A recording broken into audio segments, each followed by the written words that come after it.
மாணவர்களுக்கு எனது வணக்கத்தை தெரிவித்துக் கொள்கிறேன். விலங்கியலில் 2வது பாடம் மனித இனப்பெருக்கம். இந்த மனித இனப்பெருக்கத்தில் ஆண் இனப்பெருக்க மண்டலம், பெண் இனப்பெருக்க மண்டலம், அதில் உள்ள உறுப்புகள் என்ன, அது எவ்வாறு இயங்குகிறது என்பதை பற்றி நாம் காண இருக்கிறோம். கடந்த பாடத்தில் பொதுவாக இனப்பெருக்கம் எவ்வாறு நடைபெறுகிறது, அதிலும் குறிப்பாக ஒரு செல் உயிரிகள் மற்றும் வளர்ச்சியடையாத உயிரினங்களில் எவ்வாறு இனப்பெருக்கம் நடைபெறுகிறது என்பதையெல்லாம் பார்த்தோம். அதில்தான் நாம் பாலிலி இனப்பெருக்கம், பால் இனப்பெருக்கம் என்று 2 வகைகளாக கண்டோம்.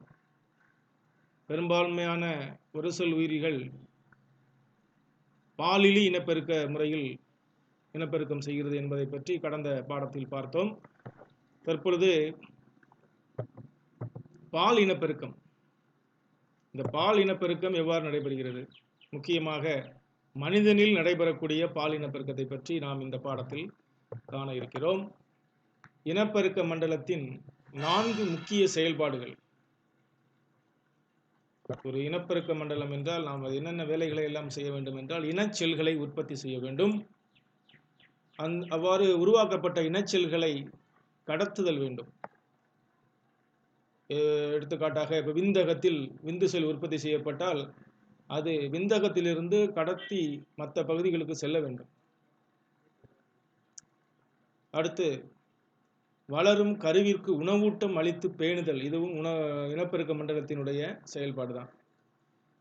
கரு உருவாயிட்டு, சைக்கோட் உருவாயிட்டு, அந்த கரு வளர்ந்து வரும்போது அந்த கருவிற்கு தேவையான உணவை கொடுப்பதும் இனப்பெருக்க மண்டலத்தினுடைய செயல்பாடு. மற்றும் ஹார்மோன்களை உற்பத்தி செய்தல், இதுதான் இனப்பெருக்க மண்டலத்தினுடைய 4 முக்கியமான செயல்பாடுகள். மனிதனில் நிகழும் முக்கிய இனப்பெருக்க நிகழ்வுகள். இனப்பெருக்க மண்டலத்தில் என்னென்ன நிகழ்வுகள் நடைபெறுகிறது? ஃபர்ஸ்ட் இனச்செல் உருவாக்கம். இனச்செல்னா விந்து செல், அண்ட செல், இது உருவாக வேண்டும். இதான் ஸ்பெர்மட்டோஜெனசிஸ் சொல்லுவாங்க, அல்லது கேமிட்டோஜெனசிஸ், இனச்செல் உருவாக்கம். அவ்வாறு உருவாக்கப்பட்ட இனச்செல்லானது, ஆண்களில் உருவாக்கப்பட்ட இனச்செல்லானது பெண் இனப்பெருக்க உறுப்பை சென்றடைய வேண்டும். அதற்கு தான் என்ன பேருனா விந்து உள்ளேற்றம். உருவாக்கப்பட்ட விந்து செல் பெண் இனப்பெருக்க உறுப்பினுள் செலுத்தப்படுவதற்கு பேர் தான் விந்து உள்ளேற்றம். அடுத்து கருவுறுதல். ஆண் இனச்செல்லும் பெண் இனச்செல்லும் இணைவது, விந்து செல்லும் அண்ட செல்லும் இணைவதற்கு பேர் தான் என்னது, கருவுறுதல் என்று பெயர். அடுத்து கருவுற்ற முட்டை, அந்த சைக்கோட், அது என்ன செய்யும்னா பிளவுறுதல் நடைபெற வேண்டும். அங்கு பிளவுறுதல் நடைபெறும். அதை தான் நம்ம என்ன சொல்றோம்னா பிளவி பெறுகள். கருமுட்டை ஒரு செல்லால் ஆனது தான். அது பிளவுற்று 2 செல், 4 செல், 8 செல் இவ்வாறு பிளவி பெறுகிறது. அதற்கு பெயர் பிளவி பெறுகள். அடுத்து இந்த கரு பதிதல். அவ்வாறு உருவாக்கப்பட்ட அந்த கரு பதிய வேண்டும், கருப்பையினுள் பதிய வேண்டும். கருப்பையில் பதிந்து அது அங்கே இருந்து வளர வேண்டும். 9 மாதங்களாக அந்த கரு வளர வேண்டும். அதுதான் கரு பதிதல் என்று சொல்கிறோம். அடுத்து தாய் சேய் இணைப்பு திசு உருவாக்கம். அடுத்து மூவடுக்கு கருக்கோளமாக்கம். அப்படின்னா என்ன, வேற ஒன்றும் இல்லை, அந்த சைக்கோட்டு பல்வேறு செல்களாக பல செல்களாக பிரிவடைகிறதுக்கு பேர் தான் கருக்கோளமாகுதல். அடுத்து அந்த கருவில் இருந்து தான் என்ன உருவாகுதுன்னா உறுப்புகள் எல்லாம் உருவாகுது. அந்த சைக்கோட்டு, ஒரு செல்லாக இருந்த சைக்கோட்டு தான் பிளவுற்று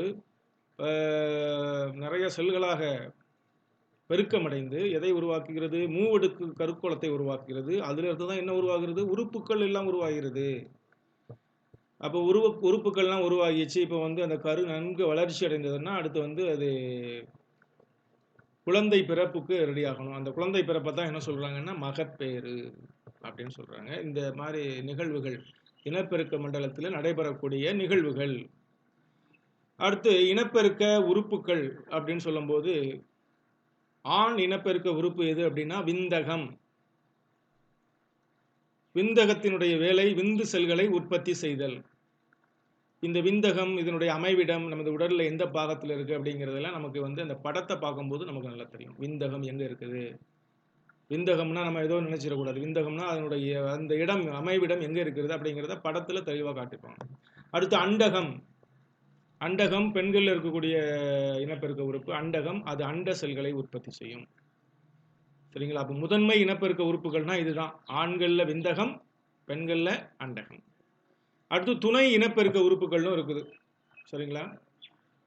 துணை இனப்பெருக்க உறுப்புகள் இப்போ ஆண்களுக்கு பார்த்தீங்கன்னா மீசை வளர்றது, தாடி வளர்றது, அல்லது குரலில் மாற்றம், இதெல்லாம் வந்து துணை இனப்பெருக்க உறுப்பு.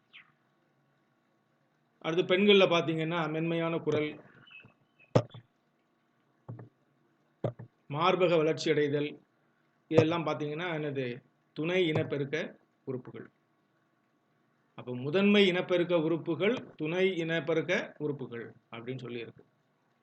முதன்மை இனப்பெருக்க உறுப்புகள்னாலே ஆண்களில் வந்து விந்தகம், பெண்களில் வந்து அண்டகம். சரியா? அடுத்து இந்த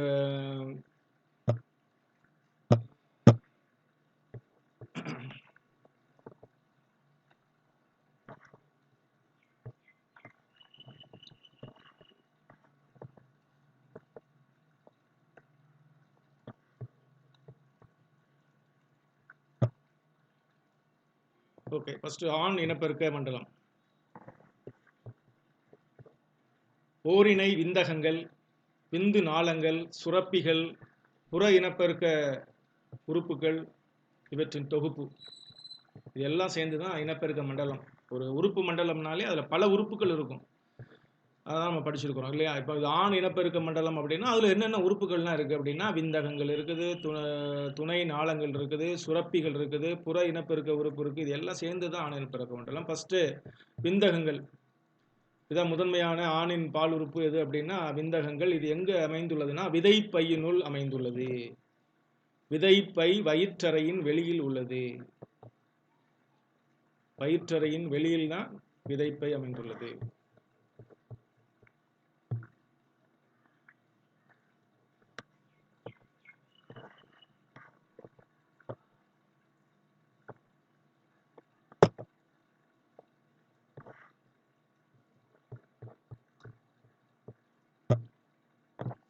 ஓகே, அடுத்து இந்த ஆண் இனப்பெருக்க மண்டலத்தில் உள்ள அந்த விதைப்பை நமது வயிற்றறையை விட்டு தனியாக இருக்கு. காரணம் என்ன அப்படின்னா நமது உடல் வெப்பநிலையோட அந்த விதைப்பையினுடைய வெப்பநிலை 2 டிகிரி செல்சியஸ் குறைவாக இருக்க வேண்டுமா? 2 அல்லது 3 டிகிரி செல்சியஸ் வரை குறைவாக இருக்க வேண்டும். அப்பதான் அங்கே விந்து செல் உற்பத்தி நடைபெற முடியும். அங்கே உருவாகின விந்து செல் வீரியத்தோடு இருக்க முடியும். அதனால நமது உடல் வெப்பநிலையோடு இருந்துச்சுன்னா அந்த விந்து செல் உயிருள்ளதாக இங்கே என்ன செய்யாது, இருக்காது. ஸோ அதன் காரணமாகத்தான் விந்து செல்கள் உருவாக்கக்கூடிய அந்த விந்தகம் விதைப்பையினுள் வைத்து பாதுகாக்கப்படுகிறது. விதைப்பை வயிற்றறையை விட்டு தனியாக இருக்கிறது. காரணம் என்னன்னா நமது உடல் வெப்பநிலையை விட அது என்னவா இருக்குது, 2 அல்லது 3 டிகிரி செல்சியஸ் குறைவாக இருக்குது.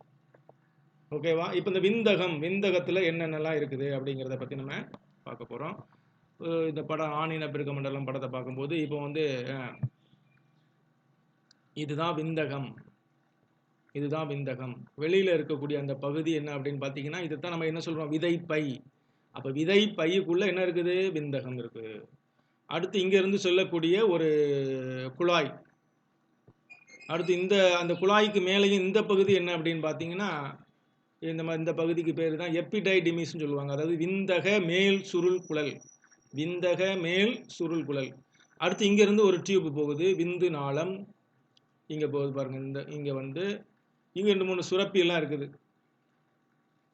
புராஸ்ட்ரேட் சுரப்பி, விந்து பை, இதெல்லாம் அந்த சுரப்பிகள்லாம் அந்த பகுதியில் இருக்குது. அப்புறம் இந்த டியூப் இங்கே வழியாக வந்து இந்த இது வழியாக இந்த குழாய் வழியாக சிறுநீர் வடி குழாய் வழியாக என்ன செஞ்சிடும்னா அப்படியே ஆண்குறியின் முன்முனை வழியாக வெளியேறுகிறது.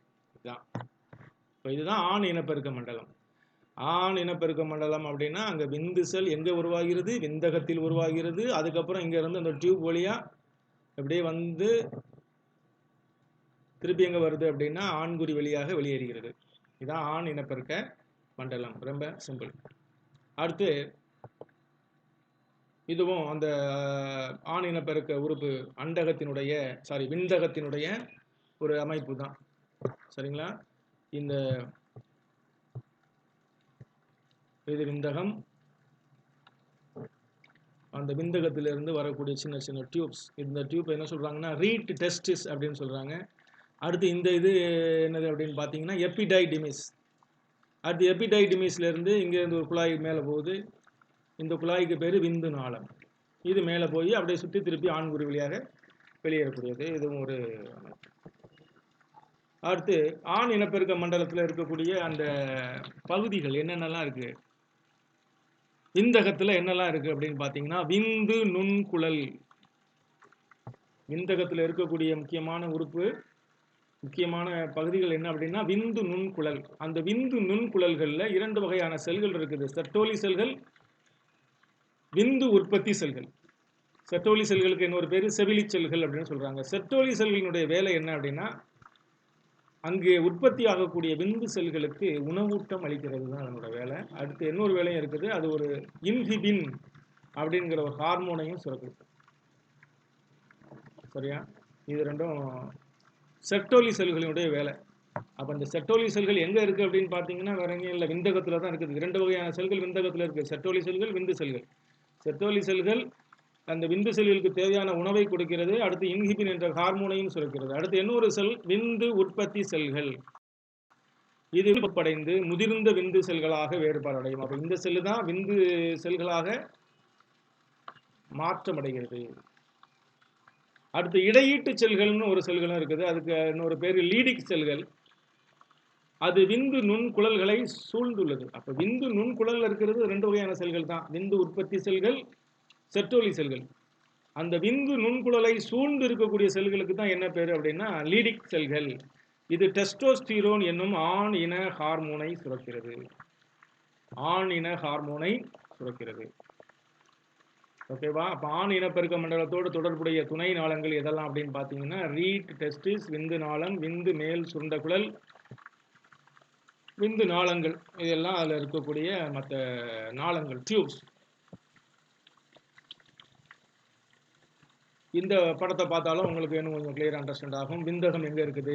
விதைப்பையில் விந்தகம் இருக்கு. விந்தகத்திலிருந்து இந்த மேலே இருந்து போகக்கூடிய இதுதான் எபிடைடிமிஸ் அப்படின்னு சொல்லக்கூடிய ஒரு பகுதி. விந்தக மேல் சுருள் குழல். விந்தக மேல் சுருள் குழலிருந்து அடுத்து இந்த குழலுக்கு பேர் என்னதுன்னா விந்து நாளம். விந்து நாளம் வழியாக இந்த பைக்கு வந்து இடத்துக்கு வந்து சேருது.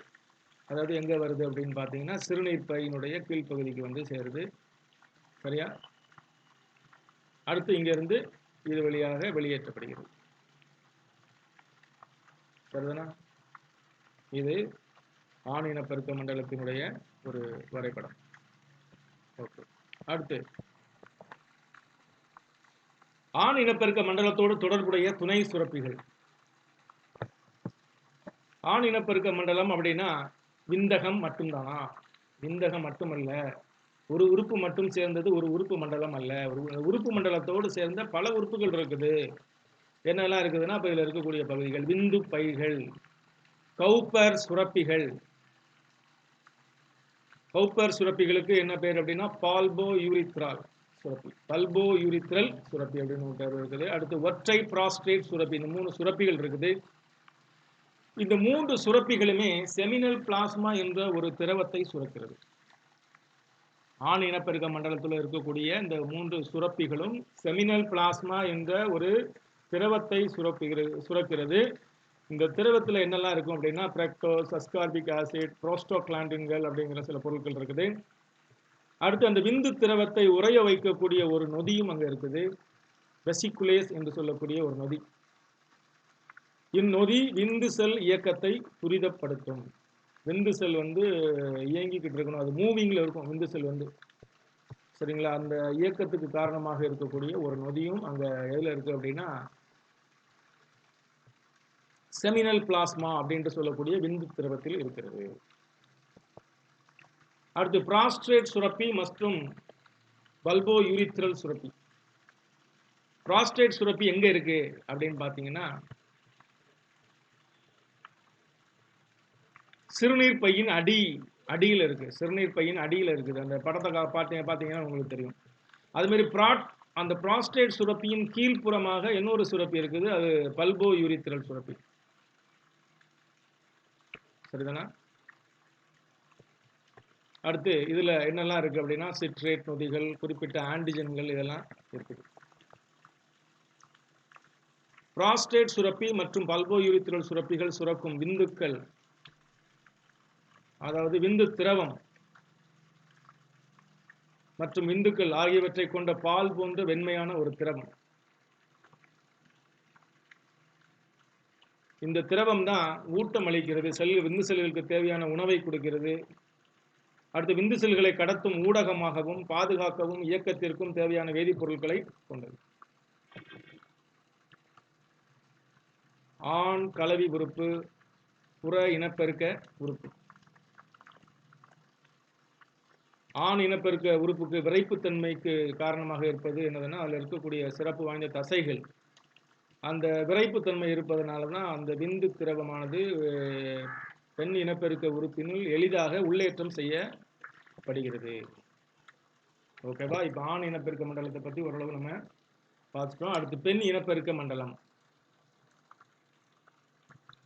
பெண் இனப்பெருக்க மண்டலம் கொஞ்சம் சிக்கலானது. இப்போ ஆண் இனப்பெருக்க மண்டலம் ஏன் எளிமையானது அப்படின்னு சொல்றோம்னா வேற ஒன்றும் இல்லை. அங்கே என்ன இருக்குது, அண்டகம் இருக்கு, விந்தகம் இருக்கு. அந்த விந்தகத்திலிருந்து ஒரு டியூப் மேலே விந்தக மேல் சுழல் அப்படி குழல் அப்படின்னு இருக்குது. அது வழியாக விந்து நாளம், அதுக்கப்புறம் அது வழியாக என்ன வந்துடுது, சிறுநீர் புறவழி வழியாக வெளியேற்றப்படுகிறது. அவ்வளோதான், முடிஞ்சிச்சு. ஆனால் பெண் இனப்பெருக்க மண்டலம் கொஞ்சம் சிக்கலானது. இந்த மாதிரி ஒரு எளிய அமைல கொஞ்சம் சிக்கலான அமைப்பா இருக்கு. அதில் என்னென்ன பகுதிகள் இருக்கு அப்படிங்கிறத பற்றி பார்க்கணும். ஏன் இது கொஞ்சம் சிக்கலான அமைப்பா இருக்குன்னா, இவை இணைச்சல் உற்பத்திக்காக மட்டும் இல்லாமல் அங்கு உருவாக்கக்கூடிய கருவை உணவூட்டி பராமரிக்க பணியும் செய்கிறது. இப்போ ஆண் இனப்பெருக்க உறுப்புனா அதாவது விந்தகம்னா அதனோட வேலை என்னதுதான், விந்து செல்லை உற்பத்தி செய்யும், அவ்வளோதான், முடிஞ்சு போச்சு. விந்து செல்லை உற்பத்தி செய்யும், அதை வந்து கடத்தி ஆண் இனப்பெருக்க உறுப்பில் செலுத்தி விடும், அவ்வளோதான், அதோட முடிஞ்சு. ஆனால் பெண் இனப்பெருக்க உறுப்பு அவ்வாறு இல்லை. இனச்செல்லை உற்பத்தி செய்வது மட்டும், அதாவது அண்ட செல்லை உற்பத்தி செய்வது மட்டும் அதனோட வேலை அல்ல. அண்ட செல்லை உருவாக்கி அதுக்கப்புறம் அதில் வந்து கரு உறுதல் நடைபெற்று கரு உருவான பிறகு அந்த கரு வந்து பதித்தல் நடைபெறும், கருப்பையில் பதிய வேண்டும். அந்த கரு வளரும் போது அதுக்கு தேவையான உணவை அளிக்க வேண்டும். இது எல்லாமே இதனோட வேலை தான், பெண் இனப்பெருக்க மண்டலத்தினுடைய வேலைகள். ஸோ அதனால தான் இது கொஞ்சம் காம்ப்ளிகேட்டாக இருக்கு. சரிங்களா? பெண் இனப்பெருக்க மண்டலம் கொஞ்சம் சிக்கலானது. அதில் உள்ள என்னென்ன பகுதிகள், பெண் இனப்பெருக்க மண்டலத்தில் உள்ள என்னென்ன உறுப்புகள் இருக்குதுன்னா ஓரிணை அண்டகங்கள், அண்ட நாளங்கள், கருப்பை வாய், பெண் கலவி கால்வாய், புற இனப்பெருக்க உறுப்பு, இதெல்லாம் அதில் இருக்கக்கூடிய பெண் இனப்பெருக்க மண்டலத்தில் இருக்கக்கூடிய பல்வேறு உறுப்புகள். அடுத்து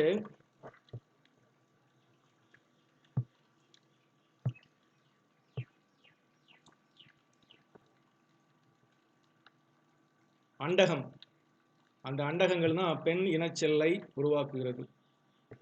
சரிதானா? அடிவயிற்றில் பக்கத்திற்கு ஒன்றாக அமைந்துள்ளது. இந்த அண்டகம் எங்கே அமைந்துள்ளது அப்படிங்கிறதையும் படத்தை பார்த்தா தெரியும் நமக்கு. வேணா நம்ம இது பார்த்தோம்ல, விந்தகம் எங்கே இருக்குதுன்னு பார்த்தா கரெக்டாக படத்தை காமிச்சோம் இல்லையா? விந்து பை இருக்குது, அந்த விந்து பையில் தான் அண்டகம் இருக்குது. அண்டத்தில் அப்படியே அந்த படத்தை பார்க்கும்போது நமக்கு தெளிவாக இருக்கும். அதனால் இதுலேயுமே நான் உங்களுக்கு படத்தை காமிச்சிட்டேன்னா கொஞ்சம் ஈஸியாக உங்களுக்கு புரியும் எங்கே இருக்குது அப்படிங்கிறத நம்ம ஈஸியாக புரிஞ்சுக்கலாம். ஓகே, இதெல்லாம் அதில் உள்ள பகுதிகள் தான். கருப்பை. ஓகே, இப்போ இதான் நான் சொன்ன படம் இல்லையா? பெண் இனப்பெருக்க மண்டலத்தை விளக்கும் வரைபடம். இந்த பகுதி இதுதான் என்ன அப்படின்னா கருப்பை இல்லையா? அந்த கருப்பைன்னு போட்டு பாருங்க. இந்த உள்ள இருக்கக்கூடிய பகுதி தான் கருப்பை. இதுல இருந்து இங்க ஒரு டியூப், இங்க ஒரு டியூப். இந்த டியூபுக்கு பேர் என்ன அப்படின்னா ஃபெலோப்பியன் நாளம் அப்படின்னு பேர். ஃபெலோப்பியன் நாளம் எங்க இருந்து, இங்க இருந்து இது வரைக்கும் உள்ளதெல்லாம் ஃபெலோப்பியன் நாளம். அந்த ஃபெலோப்பியன் நாளத்துல பல்வேறு பகுதிகளாக பிரிச்சிருக்காங்க, வேற ஒன்றும் இல்லை. இந்த பகுதிக்கு பேர் இஸ்துமஸ்னு பேரு, இந்த பகுதிக்கு அண்ட நாள முடிவு பகுதின்னு பேரு, இதுக்கு வந்து புனலுரு பகுதி அப்படின்னு பேரு. புனல் மாதிரி இருக்கு, அதெல்லாம் வேற ஒன்றும் இல்லை. சரிங்களா? இந்த 3 பகுதியும் சேர்ந்து தான் ஃபெலோப்பியன் நாளம், ஃபெலோப்பியன் டியூப்ஸ். இங்கேயும் ஒரு ஃபெலோப்பியன் டியூப்ஸ். இந்த ஃபெலோப்பியன் டியூப்ஸ் முடிகிற இடத்துல தான் என்ன இருக்கு அப்படின்னா என்ன இருக்குது, அண்டகம் இருக்கு. சரிங்களா? அதாவது முதன்மை பெண் இனப்பெருக்க உறுப்பு அப்படின்னாலே என்னதுதான், அண்டகம். ஆண்கள்ல விந்தகம் மாதிரி இங்க வந்து என்னது, அண்டகம். சரிங்களா? ஒரு இணை அண்டகம் இருக்கு. அப்ப இங்கே தான் அந்த அண்ட செல் உற்பத்தி ஆகுது. அண்ட செல் உற்பத்தி ஆகுது. ஓகேவா? அப்ப இங்க உற்பத்தி ஆகுன அண்ட செல் எங்க போகும் அப்படின்னா அடுத்து இங்க போகும். ஃபெலோப்பியன் டியூப்குள்ள போகும். இங்க உற்பத்தி ஆகுன இது வந்து அண்டகம். அண்டகத்துக்குள்ள தான் அண்ட செல் உற்பத்தி ஆகுது. உற்பத்தி ஆகுன அந்த அண்ட செல் இது வழியா நகர்ந்து எங்க போகும் அப்படின்னா அண்ட நாளத்துக்கு வரும். இங்க வரும்போது தான் என்ன நடக்கும் அப்படின்னா கருவுறுதல் நடைபெறும். கருவுறுதல் நடைபெற்ற பிறகு இந்த கருவுற்ற முட்டையானது அப்படியே மெல்ல நகர்ந்து எங்க வந்துடும்னா கருப்பைக்குள்ள வந்து இந்த கருப்பையில இந்த இடத்துல வந்து என்ன செஞ்சிடும் பதிஞ்சிரும். சரியா? இந்த இடத்துல போய் கருப்பை பதிஞ்சு அந்த கரு வந்து வளருது. ஓகேவா? அப்போ இது கருப்பை. கருப்பை வந்து 3 உறைகளால் ஆனது. பார்த்துங்க, எண்டோமெட்ரியம், மயோமெட்ரியம், பெரிமெட்ரியம். உள்ள இருக்கக்கூடிய உறைக்கு பேரு எண்டோமெட்ரியம், அடுத்து மயோமெட்ரியம், அடுத்து பெரிமெட்ரியம். சரியா? இது வந்து பார்த்தீங்கன்னா கலவிக்கால்வாய், கருப்பை வாய் கால்வாய், கருப்பை வாய் பகுதி. சரிதானா? இதைத்தான் என்ன சொல்றாங்க அப்படின்னா பெர்த் கெனால் அப்படின்னு சொல்றாங்க. பெர்த் கெனால்னா குழந்தை பிறப்பு இது வழியாக தான் நடக்குது இல்லையா? Perth canal. ஓகே, இது ஒரு பெண் இனப்பெருக்க மண்டலத்தை விளக்கக்கூடிய ஒரு வரைபடம். சரிதானா?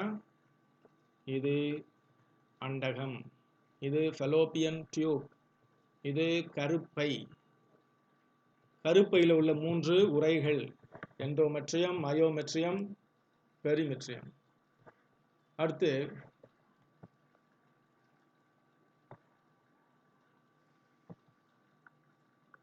இதெல்லாம் சொல்லிட்டேன் இல்லையா? கருப்பை சுவர், பெரிமெட்ரியம், மயோமெட்ரியம், எண்டோமெட்ரியம். வெளியில் இருக்கக்கூடிய உறைக்கு பேர் பெரிமெட்ரியம். நடு அடுக்குக்கு பேர் என்னதுன்னா மயோமெட்ரியம். அது தசையாலான அடுக்கு.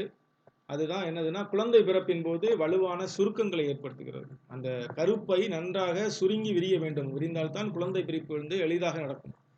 அந்த குழந்தை பிறப்பின் போது அந்த தசைகள் சுருங்கி விரிவதனால்தான் குழந்தை பிறப்பு எளிதாகிறது. அதனால அந்த மயோமெட்ரியம் என்பது முக்கியத்துவம் வாய்ந்ததாக கருதப்படுகிறது. அடுத்து எண்டோமெட்ரியம், அது உள்ள இருக்கக்கூடிய உறை. இதுவும் இனப்பெருக்க மண்டலத்தில் உள்ள பல்வேறு பகுதிகள். அடுத்து இங்கேயும் ஒரு சில சுரப்பிகள் இருக்கு, துணை சுரப்பிகள். அங்கே பார்த்தோம்ல ஆண் இனப்பெருக்க உறுப்புலையும் சில துணை சுரப்பிகள் பார்த்தோம். பல்போ யூரித்ரல் சுரப்பி, ப்ராஸ்ட்ரேட் சுரப்பி. அதே மாதிரி இங்கேயும் மற்ற துணை உறுப்புகள், துணை சுரப்பிகள் இருக்கு. என்னெல்லாம் பார்த்தீங்கன்னா பார்த்தோலின் சுரப்பிகள் இருக்குது. பார்த்தோலின் சுரப்பி இது கலவி கால்வாய் திறப்பின் பின்புறம் வலது இடதுபுறம் அமைந்துள்ள சுரப்பிகள். இது வந்து ஒரு வளவளப்பான உயவு பொருளை சுரக்கிறது. இது வந்து எதற்கு இணையானது அப்படின்னா ஆண்களில் பல்போ யூரித்ரல் சுரப்பிக்கு இணையானது. ஆண்களில் பல்போ யூரித்ரல் சுரப்பி இருக்கிற மாதிரி பெண்களில் என்ன இருக்குது? பர்த்தோலின் சுரப்பிகள் இருக்குது. சரிதானா? இது வந்து ஒரு உயவு பொருளை சுரக்கிறது முக்கியமாக. அடுத்து ஸ்கீன்ஸ் சுரப்பி, இதுவும் கலவி கால்வாய் முன்புறம் சிறுநீர் வடிகுழாய் முனை சூழ்ந்து உள்ளது. இதுவும் உயவு பொருளை தான் சுரக்கிறது. இது வந்து ஆண்களில் இருக்கக்கூடிய ப்ராஸ்டேட் சுரப்பிக்கு இணையானது. புரியுதா? இப்போ ஆண் இனப்பெருக்க உறுப்பில் இருக்கக்கூடிய ப்ராஸ்டேட் சுரப்பிக்கு இணையாக உள்ளது தான் ஸ்கீன் சுரப்பி. ஓகே, அடுத்து பால் சுரப்பிகளும் இருக்கு. பெண் இனப்பெருக்க உறுப்புன்னா அதில் பால் சுரப்பியும் அடங்குகிறது. பால் சுரப்பின்னா ஏதோ பெண்களுக்கு மட்டும்தான் உள்ளது என்று சொல்லிவிட முடியாது. ஆண் பெண் இருவருக்குமே காணப்படுபவை. இது ஆக்சுவலாக என்னதுன்னா ஒரு வியர்வை சுரப்பிகளினுடைய மாறுபாடு தான் என்னதுன்னா பால் சுரப்பி. ஆனால் ஆண்களில் இது செயலுற்று எச்ச உறுப்பாக இருக்கு, பயன்பாட்டில் இல்லாமல் இருக்கிறது, செயலற்று இருக்கிறது. பெண்களில் இது செயல்படுகிறது. சரிங்களா? அப்போ மார்பு பகுதியில் ஓரிணை பால் சுரப்பிகள் உள்ளது. ஓகே, இப்போ இந்த பால் சுரப்பியினுடைய அமைப்பை பற்றி சொல்லும்போது இதுக்கும் ஒரு படம் கொடுத்துருக்குறாங்க. ஏரியோலார் சுரப்பிகள். ஏரியோலார் சுரப்பிகள் அப்படிங்கிற ஒரு சுரப்பி இருக்கு. அதில் தான் அது பல்வேறு பகுதிகளாக பிரிக்கப்படுகிறது, பல்வேறு கதுப்புகளாக பிரிக்கப்படுகிறது. அங்கே பாலை உற்பத்தி செய்யக்கூடிய நுண் கதுப்புகள், அதாவது சுரப்பு நுண்குழல்களை கொண்ட நுண்கதுப்பு, அங்கதான் பால் உற்பத்தி செய்யப்படுகிறது. அடுத்து பால் நுண்குழல்கள் வழியாக அது வெளியில வருகிறது. அடுத்து பால் நாளம், அது கொஞ்சம் பெரிய டியூப். அப்புறம் அடுத்து வந்து இந்த பால் குழிகளில் சேமிக்கப்படுகிறது. பால் குழிகளில் சேமிக்கப்பட்டு அது தேவைப்படும் பொழுது அந்த பால் உந்து நாளம் வழியாக வெளித்தள்ளப்படுகிறது. ஓகேவா? இது பால் சுரப்பிகள் பற்றிய ஒரு விளக்கம்.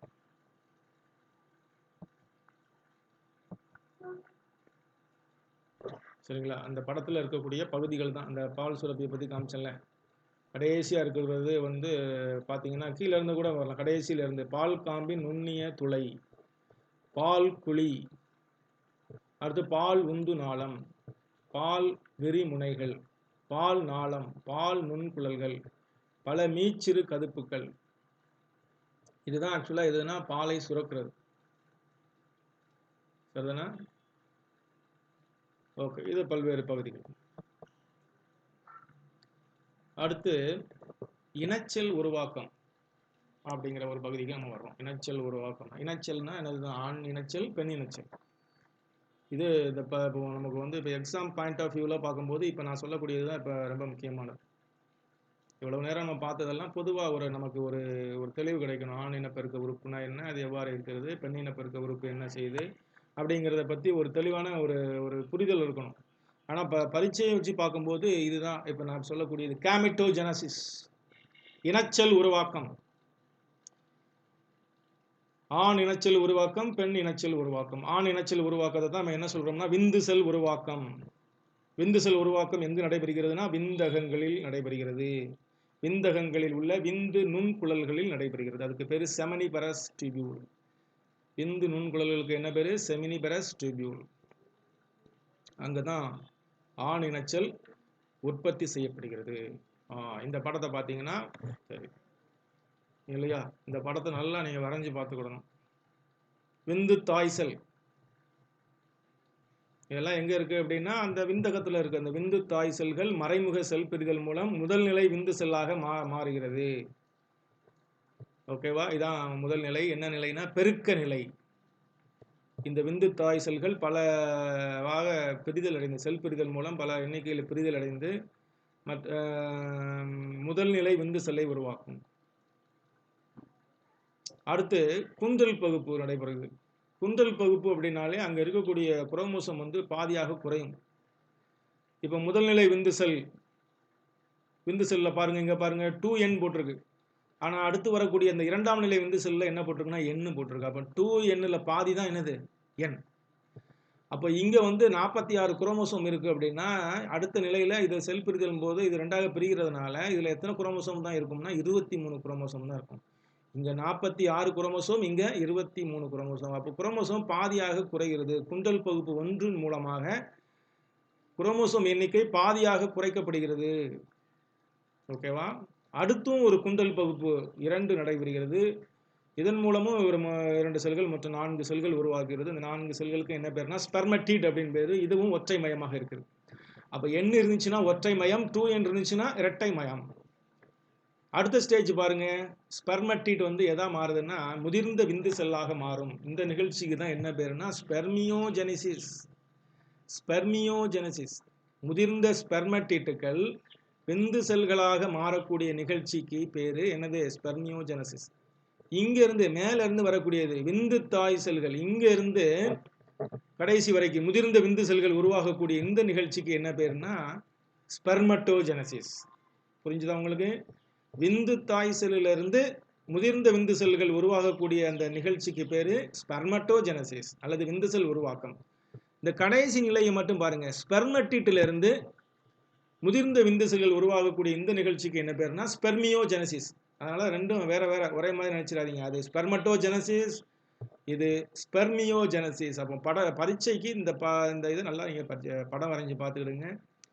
விந்து செல் உருவாக்கத்தை பற்றி விளக்குக அப்படின்னு ஒரு 5 மார்க்ல என்ன செய்யலாம்? கேட்கலாம். இது ரொம்ப முக்கியமானது. ஓகேவா? இப்போ அதை பற்றி விளக்கம் தான் இதில் கொடுத்துருக்குறாங்க. கருமூலச் செல்களில் இருக்கக்கூடிய கருமூலச் செல்கள் விந்தகங்களுக்கு நகர்ந்து செல்கிறது. அங்கே உள்ள அந்த செல்களுக்கு பேர் தான் ஸ்பெர்மட்டோகோனியான் பேர். அது வந்து எதா மாறுது? முதல் நிலை விந்து செல்லாக மாறுகிறது. அடுத்து 2ஆம் நிலை விந்து செல்லாக மாறுகிறது. ஸ்பெர்மடிட்டுகளாக மாறுது. அடுத்து வந்து ஸ்பெர்மியோஜெனிசிஸ் என்ற நிகழ்ச்சி மூலம் முதிர்ந்த விந்து செல்லாக மாறுகிறது. விந்து செல் உருவாக்கத்தை விளக்கக்கூடிய ஒரு படம். எவ்வாறு ஸ்பெர்மடிட்டுகள்ல இருந்து விந்து செல் உருவாகுது இல்லையா? விந்து தாய் செல்கள், முதல் நிலை விந்து செல், 2ஆம் நிலை விந்து செல், ஸ்பெர்மடேட், முதிர்ந்த விந்து செல்கள். ஸ்பெர்மட்டோஜெனசிஸ் அதாவது விந்து செல் உருவாக்கம். அடுத்து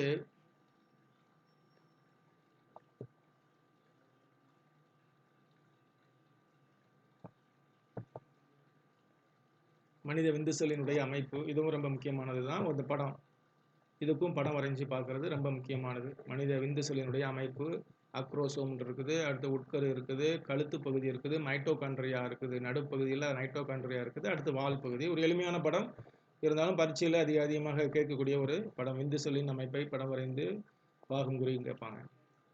சரிங்களா? 3 பகுதிகளாக பிரிக்கப்பட்டிருக்கு. தலை, கழுத்து, வால். தலையில் என்னெல்லாம் இருக்குதுன்னா அக்ரோசோம் மற்றும் உட்கரு இருக்குது. அக்ரோசோம் விந்து செல்லின் தலையில் உட்கருவின் மேல் தொப்பி போல உட்கூர்மையாக அமைந்துள்ள ஒரு பகுதி. அக்ரோசோம் எதுலேருந்து உருவாகுதுன்னா கோல்கை உறுப்புக்குள்ளேருந்து உருவாகுது. ஏன் அப்படி சொல்கிறாங்க அப்படின்னா, விந்து செல்லுங்கிறது ஒரு செல்லு தான். ஒரு செல்லில் என்னென்ன நுண் உறுப்புகள்லாம் இருக்கும் நீங்கள் படிச்சிருப்பீங்க இல்லையா? மைட்டோகாண்ட்ரியா இருக்கும், கோல்கை உறுப்பு இருக்கும், உட்கரு இருக்கும். அதே மாதிரி அந்த செல்லில் இருந்த கோல்கை உறுப்பு தான் எதா மாறி இருக்கு? அக்ரோசமாக மாறி தலைப்பகுதியில் ஒரு தொப்பி மாதிரி இருக்கு இல்லையா? அதுக்கு பேர் தான் அக்ரோசோம் பேர். இது வந்து எதற்கு பயன்படுகிறதுனா ரொம்ப முக்கியமாக கருவுறுதலின் போது அண்ட செல்லின் உரைகளை துளைத்து உள்ளே செல்ல பயன்படுகிறது அக்ரோசோம். அதில் இருக்கக்கூடிய சில என்சைம்கள், சரிங்களா, சில நொதிகள், விந்து லைசின்,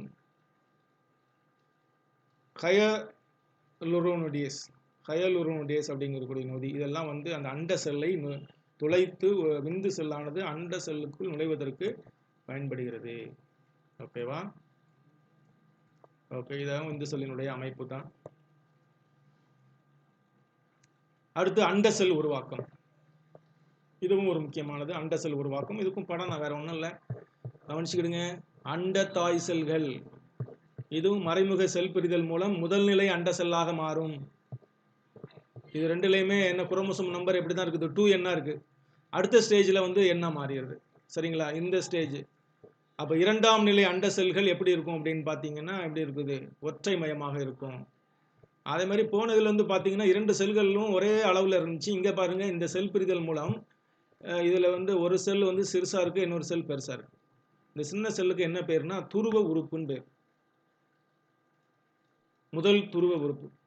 சரிங்களா? அதை பற்றி நமக்கு தேவையில்லை. நமக்கு தேவை என்னது? அந்த அண்ட செல்லு தான். அப்போ இங்கே வந்து குண்டல் பகுப்பு மூலம் முதல் நிலை அண்ட செல் 2ஆம் நிலை அண்ட செல்லாக மாறி இருக்கு. அடுத்து இன்னொரு குண்டல் பகுப்பு 2 நடைபெறுகிறது. இதன் மூலமாகவும் ஒரு முதிர்ந்த அண்ட செல் உருவாகிறது. இன்னொரு துருவ உறுப்பு, 2ஆம் துருவ உறுப்பும் உருவாகிறது. சரிதானா? ஓகே, இப்போ இது அண்ட செல் உருவாக்கம். இதுவும் உங்களுக்கு பரீட்சைக்கு ரொம்ப முக்கியமான நீங்கள் தெரிந்து கொள்ள வேண்டியது. நன்றாக வரைந்து பார்த்து கொள்ள வேண்டும். இந்த படத்தை 2 ஃப்ளோ சார்ட்டையும் எல்லாம் வரைந்து பார்த்திங்க. அதாவது அண்ட செல் உருவாக்கம், விந்து செல் உருவாக்கம், அது மாதிரி இன்னொன்று சொன்னேன், என்னது? விந்து செல்லினுடைய அமைப்பு.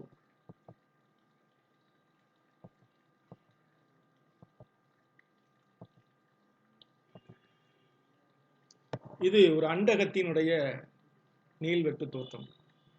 அண்டகம் அப்படின்னா அங்கே என்ன உருவாகும்? அண்ட செல் உருவாகும் இல்லையா? அந்த அண்டகம் எங்கே இருக்குது அப்படின்னு சொல்லி பார்க்கும்போது நம்ம ஏற்கனவே நான் உங்களுக்கு ஒரு படம் ஃபஸ்ட்டு காமிச்சேன். பெண் இனப்பெருக்க மண்டலம். பெண் இனப்பெருக்க மண்டலத்தில் நடுவில் கருப்பை இருந்துச்சு, 2 சைட்லையும் ஒரு டியூப் போச்சுல்ல, ஃபெலோப்பியன் டியூப்னு சொன்னேன் இல்லையா? அந்த ஃபெலோப்பியன் டியூப்பில் தான் என்ன இருக்குதுன்னா, ஃபெலோப்பியன் கீழ்ப்பகுதியில் தான் என்ன இருக்குது? அண்டகம் இருக்குது. அந்த அண்டகம் தான் இது. அந்த அண்டகத்தில் தான் என்ன நடக்குதுன்னா அண்ட செல் உருவாகும். சரிங்களா? அண்ட செல் உருவாகுங்கிறது இப்போ நான் சொன்னது தான் இல்லையா? என்னென்ன செல்கள்லாம் இருக்குது? முதல் நிலை நுண்பை செல்கள், 2ஆம் நிலை நுண்பை செல்கள், 3ஆம் நிலை நுண்பை செல்கள். அதிலிருந்து தான் என்ன செய்யுதுன்னா முதிர்ந்த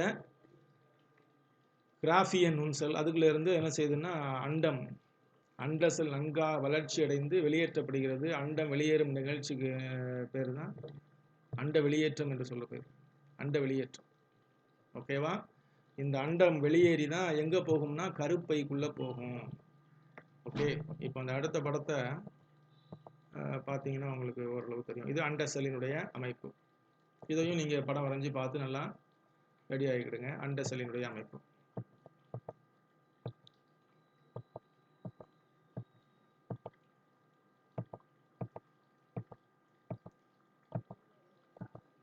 ஓகே, இதற்கு பின்னுள்ள பகுதிகளை அடுத்த வீடியோவில் பார்க்கலாம் என்று நினைக்கிறேன்.